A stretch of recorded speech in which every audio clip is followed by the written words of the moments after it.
I can read. Splat the cat. I scream for ice cream. I can read. Splat the cat. I scream for ice cream. Splat the cat.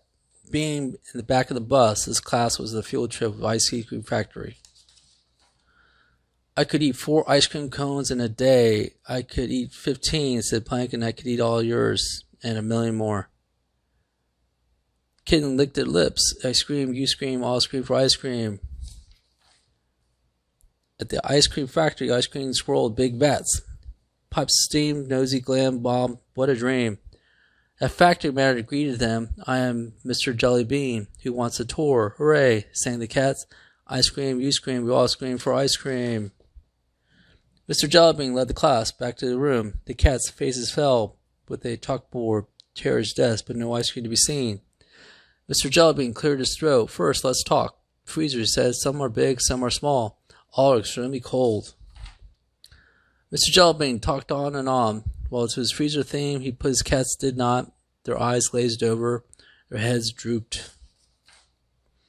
Splat began to daydream. He was making ice cream. He closed his eyes. He leaned against a big button.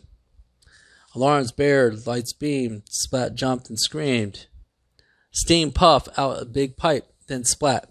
Ice cream screamed out. I began a huge ice cream wave. And grew. He flooded to the factory. And that's a lot of ice cream, said Pang, taking a taste. Yum. Why, what happened, Miss Wimpy Dumple asked. I don't know. That's about under the chocolate cream. The class cleaned themselves up, and Mr. Wimpy Dimple counted heads. Everyone was there except Seymour. Splat screamed. I have to find Seymour, he said. He went back toward the door. Wait, I'll come with you. We're a team after all. Inside the team checked out the icy cream mess. He looks. Be careful, Splat said. Seymour is so small, you may have not seen him under all this ice cream. With brushes and buckets and cats cleaning out their way, the factory, Seymour Splat called. But Seymour were nowhere to be seen. Then the team cleaned it and ate their way through the next room. Seymour Splat called again. The team continued until the factory gleamed, but it seemed Seymour wasn't anywhere until the ice cream. But then a blob of ice cream fell into Splat's head. Splat looked up. Splat!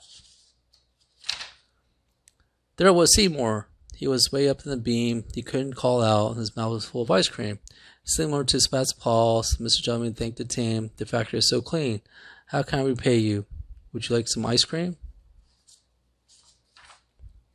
The cats all grown. No more ice cream, he said. And for now, whispered Seymour. The end.